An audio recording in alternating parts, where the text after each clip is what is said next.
Your poetry always really makes me think, Jerry.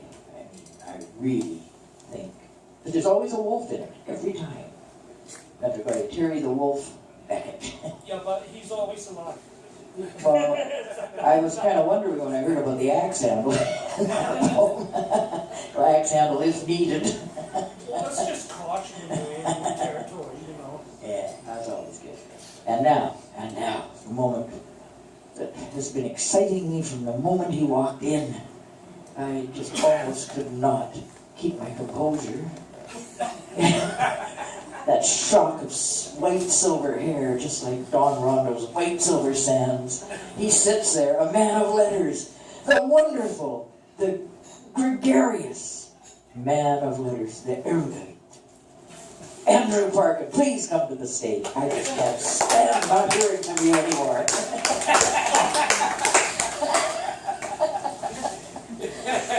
Here he comes, here he comes! Thanks very much. Irrepressible and wonderful Candice. Don't forget the mic. Oh, it's too short for you, Andrew. It doesn't matter. Okay, can you hear me now? Yes. Well, since Richard is here, and he probably recognises among all the books he's published, this one, because he published it. And I'm going to read it in homage to Richard because he saw the merit of a poem which is an ode to a great man, the father of Chinese cinema, but it's an ode written in the form of a film script. And I've read a little bit from it before, but this time I'm going to read a page where it's the director of one of these Chinese movies made in Hong Kong who is speaking, film director. So it begins with number 15, aerial shots of a studio's Chinese stronghold, descend to paved courtyard. Film director, bring in the horses and their riders. Serving ladies, concubines. Peek from windows, wave, but be discreet. General, lead with these new lines. No man lasts for long. His name may last forever.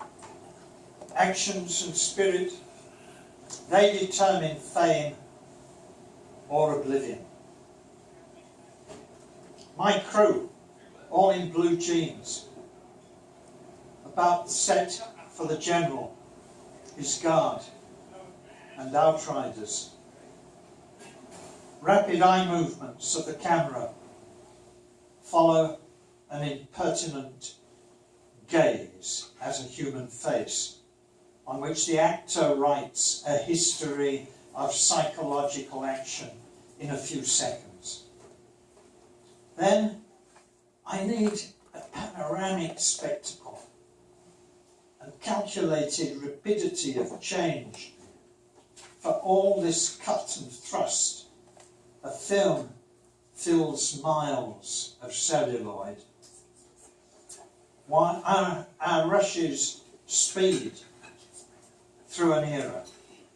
We dolly shot from place to place, cut from action to action, place cameras for different points of view. Leisurely explorations become magical or fantastic or gritty realism. Yet must create a compelling flood tide. Yes, the dream before we wake.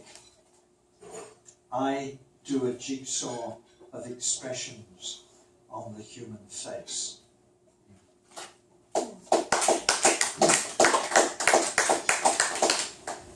And then what I've realised, looking back on a long life, I'll be 80 this year, I realised that I was brought up by women. when they were bombing us during the war, I was sent away from home, so my earliest memories are not of my parents at all, but of my aunt and her daughters, and they were bringing me up in the wilds of Yorkshire, where they didn't think it was worth bombing. So that's why I was sent there. Anyway, I remember growing up with these three women, and then I'd been affected, unconsciously I guess, by female writers. Our first poet, Carmelo, he mentioned Anna Akhmatova, one of the great Soviet poets of the 20th century. And I wrote a poem about Svetaeva, who was another one.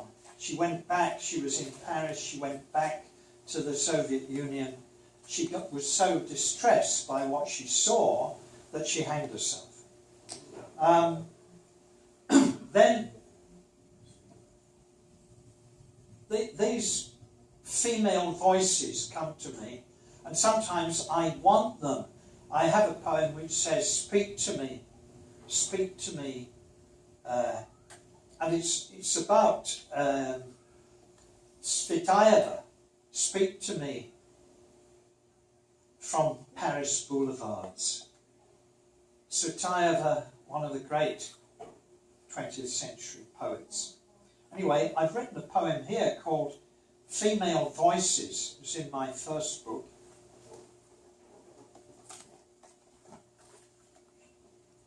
The willows sing of water, their cool soprano voices heard from across rivers or on distant shores, my lost daughter.